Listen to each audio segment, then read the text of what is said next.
41-10, Texas A&M takes down Mizzou, the biggest win over a top 10 opponent in program history. It almost felt like we were getting greedy at a certain point. Just like every little thing that you could have asked for seemed to happen. I remember there was a play, I think it was second half, where it's 34-0 or about to be, and you're like, how could things get any better? And then Terry Bussey catches a long catch. It just felt like you were adding on wish lists, like you asked for 5 things from Santa. He gave you all the 5 things, and you're like, well, I didn't know I was going to get all those. Maybe, it'd be cool if I got this one too. And then that one happened. It just felt like everything you could have asked for was going the Aggies' way.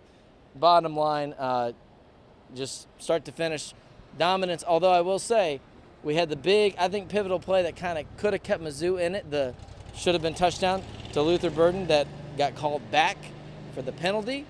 And that, I think, totally took the wind out of their sails and kept A&M kind of in the driver's seat. Luther Burden finishes 7 for 82, but really a lot of that late. Theo Weiss, the one touchdown they scored was, I would argue, by way of a semi-egregious missed penalty. You could make the argument. There was a big, what appeared to be a holding call. I was behind Brady Cook on that angle. Samar Stewart can't get free. I thought the play was over, and they clearly called the penalty. And then kind of tucked behind me, I see did Mizzou, they caught it as a touchdown.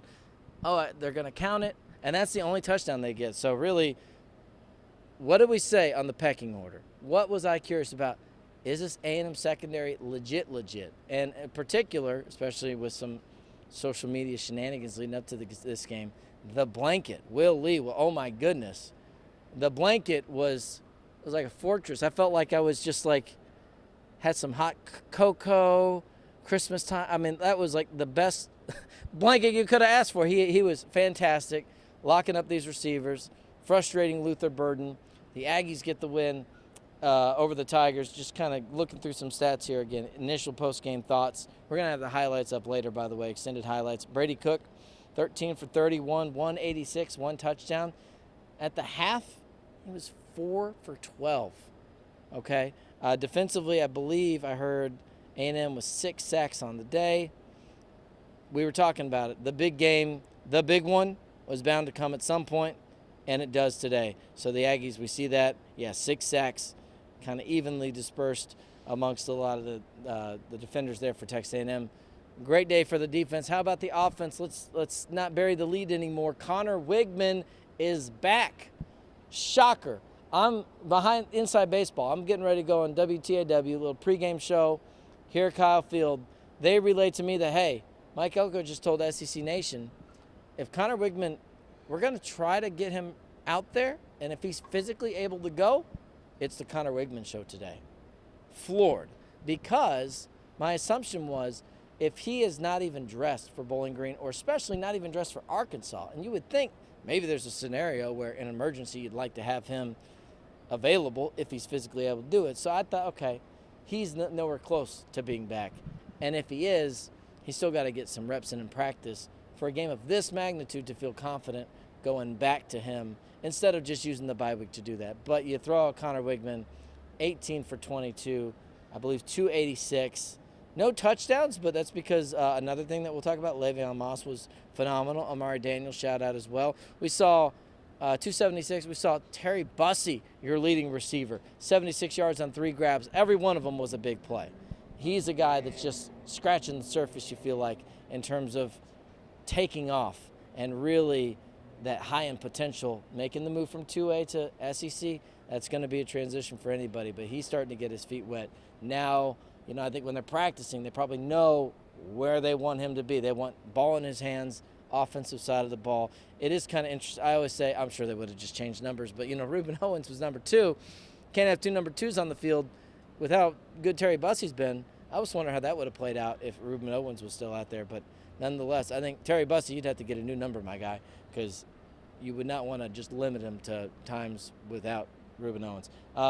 Again, Connor Wigman, 18 for 22. Looked to me like he was just confident, zipping the ball in there, sitting back. We didn't see that against Notre Dame, and Mike Elko alluded to it. He said, look, we did not get the job done against Notre Dame, but all of us, as coaches, as players, we didn't call a good game. He emphasized that. And what was something we talked about with that game in McNeese State, we're not really seeing balls down the field, down the field passing. And we saw that today. And so that was encouraging to see from Connor Wigman. I think another interesting dynamic when you talk about Marcel Reed, people say, well, Marcel Reed, he's versatile with his legs. He makes the defense commit to that, respect that, and then that can open up stuff in the passing game.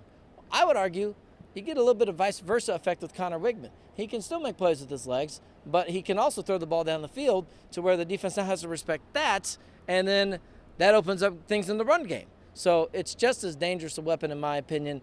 If anything, I think maybe the reason it didn't work against Notre Dame is because game plan or whatever, they were not taking those shots down the field. So that's why neither of them, the run game was okay, but that's why the passing game didn't take off to that effect. Connor Wigman, great day for him. Mike Elko, very fierce defending him, not just from criticism of his performance against Notre Dame. He said that was fair game, but listen to this interesting nugget from his press conference about some salacious reporting out there on number 15. And just the last thing I'm going to say, and I'm going to say this because it needs to be said. You know, you can challenge Connor for how he plays, and you can be upset about Connor for how he throws a football. Some of the stuff that has been said about this kid and written about this kid, not by you guys have been great, is embarrassing. It's absolutely embarrassing, the stuff that gets out there on this kid. This kid's a winner. He's a competitor. He does everything that he needs to do for Texas A&M football. And there's a lot of people right now that need to stand up and recognize what they've said over the last 3 weeks and take some bucking ownership in it. So. Hey, Mike, I just wanted to ask you about what you mentioned on top. What bothered you most about what was said about Connor outside of here? How false and fictitious it all was. I mean, this criticism specifically. Not criticisms of him as a quarterback. Okay. You can criticize him as a quarterback. He stood up here. He owned his performance. We're all in this arena to be criticized. That's sport, right? When you start taking personal shots on a kid and you start talking about personal things that are grossly fictitious and grossly false, and those things become stories and start running, that's embarrassing. So there you have it. Strong words from Mike Elko. I like to see that. I like to see not just that moment in the press conference, but you saw Mike Elko late in the game. Mizzou's going in for an irrelevant touchdowns late, and this crowd was loud. They were rocking, and Mike Elko, after that series, pumping up the crowd. Well, I like seeing that from Mike Elko in the press conference. I think he's starting to settle in to where he can kind of confidently speak his mind on stuff. Not that he wasn't, secure in his own skin before, but you know how it is when you start a new job, a new school, new neighbors, whatever. You're always putting your best foot forward, just kind of trying to ease your way in, find your path, get people comfortable with you, and then maybe you could start speaking your mind on some things and do this and that. I think we're seeing Mike Elko start to turn the corner in terms of really claiming ownership in this, and not just in terms of their process in the building, but publicly, their public persona and how all that goes. By the way, could not forget to mention, we talk about Brady Cook.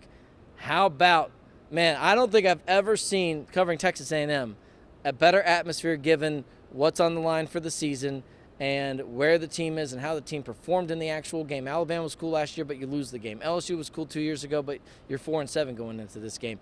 You're 4-1 going into this game. You're 2-0 in the SEC, now 3-0 in the SEC for the first time, just the second time, rather, in your time in the conference, second time since 2012. So a lot on the line. You perform the way you do. But what I was going to say, I don't think I've ever seen any midweek comments backfire to the extent we saw from Brady Cook talking about the 12th man and Texas A&M.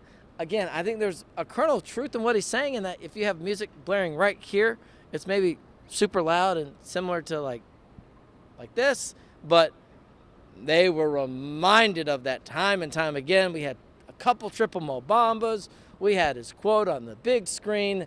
Just disaster. And going back to Mike Elko being excited at the end of the game, I think that played a factor in this crowd staying engaged for the entire game, down to the wire. It didn't bleed out at the end of the third quarter, at the half. These Aggies who came out, 12th man, they stayed here for good. And then shout out to Le'Veon Moss. He said it again. You have a big 70-yard touchdown. At least what do you remember about that play? I asked him, what do you remember about a 3rd and 4 conversion that went for 23?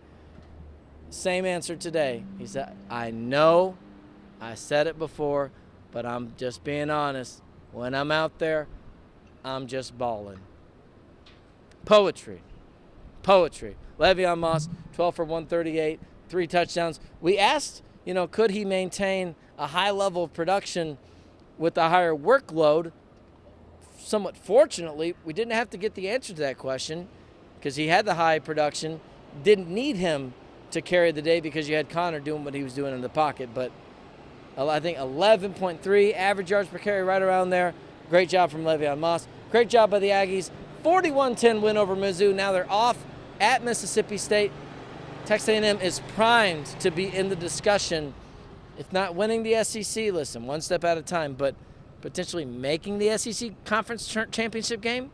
I would argue they're probably more favored to actually make the championship game than some of the teams that are favored above the Aggies in terms of winning it, because the A&M might have their work cut out for them in Atlanta if they get there. But their path to Atlanta, which is a separate conversation, looks a lot easier than a lot of those other teams because you got LSU at home and Texas at home. Those are your two major challenges on the schedule. A slight shout-out, honorable mention at South Carolina, but we'll see what the Gamecocks look like by the time we get there. That'll do it for now. Saturday, October 5th on All In Aggies. Ben Peck, and be sure to follow along, subscribe, like, comment. Let us know what stood out to you from this game, and we'll see you next time on All In Aggies.